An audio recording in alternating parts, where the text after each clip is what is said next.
Hello ಎಲ್ಲರಿಗೂ ನಮಸ್ಕಾರ. ನಾನು ನಿಮ್ಮ Latha. Welcome to Latha Venkatesh kitchen. ನನ್ನ ರೆಸಿಪಿ ದೇವಸ್ಥಾನ ಶೈಲಿಯ ಪುಳಿಯೋಗರೆನ ತುಂಬ ಈಸಿಯಾಗಿ, ತುಂಬ ಟೇಸ್ಟಿಯಾಗಿ, ಯಾವುದೇ ಪ್ಯಾಕೆಟ್ ಬಳಸದೆ ಮನೆಯಲ್ಲೇ ಈಸಿಯಾಗಿ ಪ್ರಿಪೇರ್ ಮಾಡ್ಕೊಬೋದು. ಆ ಪೌಡರ್ನ ಯಾವ ರೀತಿ ಅಂತ ನಾನು ನಿಮಗೆ ಹೇಳ್ಕೊಡ್ತೀನಿ. ಹೊಸದಾಗಿ ನೋಡ್ತಾ ಇದ್ರೆ ನನ್ನ ಚಾನಲ್ನ ಪ್ಲೀಸ್ ಸಬ್ಸ್ಕ್ರೈಬ್ ಮಾಡ್ಕೊಳ್ಳಿ, ಶೇರ್ ಮಾಡ್ಕೊಳ್ಳಿ. ಹಾಗಾದರೆ ಬನ್ನಿ ಹೇಗೆ ಮಾಡೋದಂತ ಹೇಳ್ಕೊಡ್ತೀನಿ. ಮೊದಲು ಪುಳಿಯೋಗರೆ ಮಾಡ್ಕೊಳ್ಳೋದಕ್ಕೆ ಒಂದು 100 ಗ್ರಾಮ್ ಆಗೋಷ್ಟು ಹುಣಸೆ ಹಣ್ಣು ನೆನೆಸಿಡ್ತಾ ಇದ್ದೀನಿ. ಮೊದಲೇ ನೆನೆಸಿಟ್ಬಿಡಿ, ಬೇಗ ನೆನೆದ್ಬಿಡುತ್ತೆ. ಹಾಗಾಗಿ ಈಗ ಇದನ್ನೊಂದು ಅರ್ಧ ಗಂಟೆ ನೆನೆಸಿಟ್ಬಿಡಿ. ಅಷ್ಟರೊಳಗೆ ನಾವು ಪುಡಿ ಯಾವ ರೀತಿ ಮಾಡ್ಕೊಳ್ಳೋದಂತ ನೋಡೋಣ. ಗ್ಯಾಸ್ ಸ್ಟವ್ ಮೇಲೆ ಒಂದು ಕಡಾಯಿ ಇಟ್ಟಿದ್ದೀನಿ. ಕಡಾಯಿ ಸ್ವಲ್ಪ ಬಿಸಿಯಾದ ನಂತರ ಇದಕ್ಕೆ 1-2 ಟೇಬಲ್ ಸ್ಪೂನ್ ಆಗೋಷ್ಟು ಉದ್ದಿನ ಬೇಳೆ, 1-2 ಟೇಬಲ್ ಸ್ಪೂನ್ ಆಗೋಷ್ಟು ಬಿಳಿ ಎಳ್ಳು ಸೇರಿಸ್ತಾ ಇದ್ದೀನಿ. ಬಿಳಿ ಎಳ್ಳೆ ಸೇರಿಸ್ಕೊಳ್ಳಿ, ಕರಿ ಎಳ್ಳು ಸೇರ್ಸೋಕೆ ಹೋಗ್ಬೇಡಿ, ತುಂಬ ಇಸ ಆಗಿಬಿಡುತ್ತೆ. ಹಾಗಾಗಿ ಇದಕ್ಕೆ 1 ಟೇಬಲ್ ಸ್ಪೂನ್ ಆಗೋಷ್ಟು ತಂಬ್ರಿ ಬೀಜ ಸೇರಿಸ್ತಾ ಇದ್ದೀನಿ. 1 ಟೇಬಲ್ ಸ್ಪೂನ್ ಆಗೋಷ್ಟು ಜೀರಿಗೆ, 1 ಟೇಬಲ್ ಸ್ಪೂನ್ ಆಗೋಷ್ಟು ಸಾಸಿವೆ, 2 ಟೇಬಲ್ ಸ್ಪೂನ್ ಆಗೋಷ್ಟು ಕಡಲೆಬೇಳೆ ಸೇರಿಸ್ತಾ ಇದ್ದೀನಿ. ನೋಡ್ತಾ ಇರ್ಬೋದು. ಫೈನಲ್ ಆಗಿ ಒಂದು 3 ಟೇಬಲ್ ಸ್ಪೂನ್ ಆಗೋಷ್ಟು ನಾನಿವತ್ತು ಶೇಂಗಾ ಸೇರಿಸ್ತಾ ಇದ್ದೀನಿ. ಶೇಂಗಾ ಸೇರಿಸಿದ ನಂತರ ಈಗ ಚೆನ್ನಾಗಿ ಲೋ ಫ್ಲೇಮಲ್ಲಿ ಚೆನ್ನಾಗಿ ಫ್ರೈ ಮಾಡ್ಕೊಳ್ಳಿ. ಸ್ವಲ್ಪ ಲೋ ಫ್ಲೇಮಲ್ಲಿ ಇಟ್ಕೊಂಡು ಫ್ರೈ ಮಾಡ್ಕೊಳ್ಳಿ, ಹೈ ಫ್ಲೇಮಲ್ಲಿ ಫ್ರೈ ಮಾಡ್ಕೊಳ್ಳೋಕೆ ಹೋಗ್ಬೇಡಿ. ನೀವೇನಾದರೂ ಕ್ವಾಂಟಿಟಿ ಜಾಸ್ತಿ ಮಾಡ್ತೀನಿ ಅಂದರೆ ಡಬಲ್ ಸೇರಿಸ್ತಾ ಹೋಗಿ ಅಷ್ಟೇ. ಒಂದು 4 ಬ್ಯಾಡಗೆ ಮೆಣಸಿನ್ಕಾಯಿ ಸೇರಿಸ್ತಾ ಇದ್ದೀನಿ. ಸೇರಿಸಿದ ನಂತರ ಈಗ ಚೆನ್ನಾಗಿ ಫ್ರೈ ಮಾಡ್ಕೊಳ್ಳಿ. ಫ್ರೈ ಮಾಡ್ಕೊಂಡ ನಂತರ ಇದಕ್ಕೆ ಒಂದು ಸ್ವಲ್ಪ ನಾನು ಕರಿಬೇವು ಸೇರಿಸ್ತಾ ಇದ್ದೀನಿ. ಕರಿಬೇವು ಕಂಪಲ್ಸರಿ ಸೇರಿಸಿ, ಸ್ವಲ್ಪ ಫ್ಲೇವರ್ ತುಂಬ ಚೆನ್ನಾಗಿ ಬರುತ್ತೆ, ಟೇಸ್ಟ್ ಕೂಡ ತುಂಬ ಚೆನ್ನಾಗಿ ಬರುತ್ತೆ. ಹಾಗಾಗಿ ಸೇರಿಸಿದ ನಂತರ ಈಗ ಕಲರ್ ಚೇಂಜ್ ಆಗುತ್ತೆ, ಚೆನ್ನಾಗಿ ಫ್ರೈ ಮಾಡ್ಕೊಳ್ಳಿ. ಲೋ ಫ್ಲೇಮಲ್ಲೇ ಫ್ರೈ ಮಾಡ್ಕೊಳ್ಳಿ, ಹೈ ಫ್ಲೇಮಲ್ಲಿ ಇಟ್ಕೊಂಡು ಫ್ರೈ ಮಾಡ್ಕೊಳ್ಳೋಕೆ ಹೋಗಬೇಡಿ, ಮತ್ತು ಸೀದೋಗ್ಬಿಡುತ್ತೆ ಬೇಗ. ಹಾಗಾಗಿ ಈಗ ಚೆನ್ನಾಗಿ ಫ್ರೈ ಆಗಿದೆ. ಇದಕ್ಕೊಂದು ಸಣ್ಣದಾಗಿರೋ ಮಿಕ್ಸಿ ಜಾರ್ ತೊಗೊಂಡಿದ್ದೀನಿ, ಅದಕ್ಕೆ ಎಲ್ಲ ಫ್ರೈ ಮಾಡ್ಕೊಂಡಿರೋದನ್ನ ಸೇರಿಸಿದ್ದೀನಿ. ಈಗ ಗ್ರೈಂಡ್ ಮಾಡಿ ಪೇಸ್ಟ್ ಮಾಡಿ ಇಟ್ಕೊಳ್ಳಿ. ಪೇಸ್ಟ್ನ ತುಂಬ ಸಣ್ಣಾಗಿ ಮಾಡ್ಕೊಳ್ಳೋಕೆ ಹೋಗಬೇಡಿ, ಸ್ವಲ್ಪ ತರಿಯಾಗಿ ಮಾಡ್ಕೊಳ್ಳಿ. ಈ ಕಡೆಗೆ ಒಂದು ಸ್ವಲ್ಪ ಆಯಿಲ್ ಸೇರಿಸ್ತೀನಿ. ಸೇರಿಸಿದ ನಂತರ ಇದಕ್ಕೆ ಒಂದು ಸ್ವಲ್ಪ ಕಡಲೆ ಬೀಜ ಸೇರಿಸ್ಕೊಳ್ಳಿ. ಸ್ವಲ್ಪ ಕಡಲೆ ಬೀಜ ಸೇರಿಸಿದ ನಂತರ ಈಗ ಫ್ರೈ ಮಾಡ್ಕೊಳ್ಳಿ. ಸ್ವಲ್ಪ ಕಲರ್ ಚೇಂಜ್ ಆಗುತ್ತೆ, ಚೆನ್ನಾಗಿ ಫ್ರೈ ಮಾಡ್ಕೊಳ್ಳಿ. ಫ್ರೈ ಮಾಡ್ಕೊಂಡ ನಂತರ ಈಗ ನೋಡ್ತಾ ಇರ್ಬೋದು ಚೆನ್ನಾಗಿ ಫ್ರೈ ಆಗಿದೆ. ಇದನ್ನು ನಾವು ಒಂದು ಬೌಲಿಗೆ ಹಾಕಿ ಸೈಡಿಗೆ ಎತ್ತಿಟ್ಬಿಡೋಣ.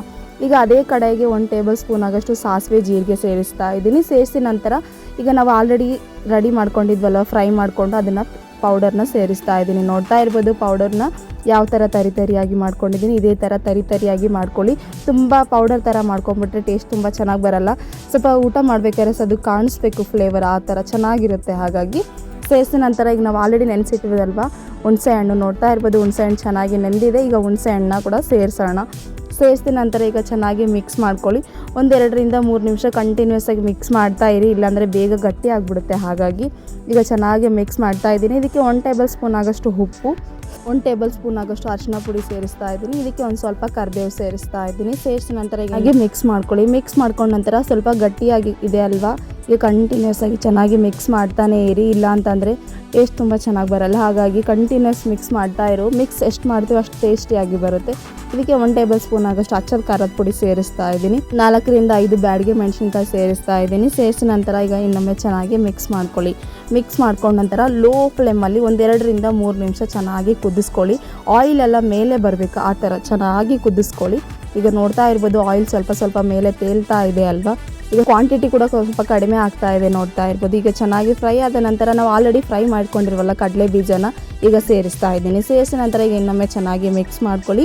ಮಿಕ್ಸ್ ಮಾಡ್ಕೊಂಡ ನಂತರ ಇದಕ್ಕೆ ನಾನು ಫೈನಲ್ ಆಗಿ ತುರಿದಿಟ್ಕೊಂಡಿರುವ ಕೊಬ್ಬರಿ ಸೇರಿಸ್ತಾ ಇದ್ದೀನಿ. ನೋಡ್ತಾ ಇರ್ಬೋದು ಈ ಕೊಬ್ಬರಿನ ಸೇರಿಸೋದ್ರಿಂದ ಫ್ಲೇವರ್ ತುಂಬ ಚೆನ್ನಾಗಿ ಬರುತ್ತೆ. ಮೊದಲೇ ಕೊಬ್ಬರಿ ಸೇರ್ಸೋಕೆ ಹೋಗಬೇಡಿ, ಟೇಸ್ಟ್ ಚೆನ್ನಾಗಿ ಬರಲ್ಲ ಅಷ್ಟು. ಹಾಗಾಗಿ ನಾನು ಫೈನಲ್ ಆಗಿ ಲಾಸ್ಟಾಗಿ ಕೊಬ್ಬರಿ ಸೇರಿಸ್ತಾ ಇದ್ದೀನಿ. ಸೇರಿಸಿದ ನಂತರ ಈಗ ಇನ್ನೊಮ್ಮೆ ಚೆನ್ನಾಗಿ ಮಿಕ್ಸ್ ಮಾಡ್ಕೊಳ್ಳಿ. ನೋಡ್ತಾ ಇರ್ಬೋದು ದೇವಸ್ಥಾನ ಶೈಲಿಯ ಪುಳಿಯೋಗರೆ ಪೇಸ್ಟ್ ರೆಡಿಯಾಗಿದೆ.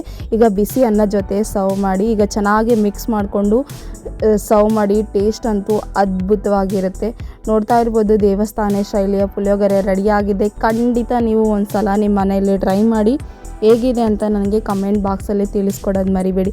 ಪ್ಲೀಸ್ ಲತಾ ವೆಂಕಟೇಶ್ ಯೂಟ್ಯೂಬ್ ಚಾನಲ್ಗೆ ಸಬ್ಸ್ಕ್ರೈಬ್ ಮಾಡಿ, ಶೇರ್ ಮಾಡಿ. ಥ್ಯಾಂಕ್ ಯು ಸೋ ಮಚ್ ನನ್ನ ವೀಡಿಯೋ ನೋಡೋದಕ್ಕೆ. ಮತ್ತೆ ಸಿಗ್ತೀನಿ. Thank you.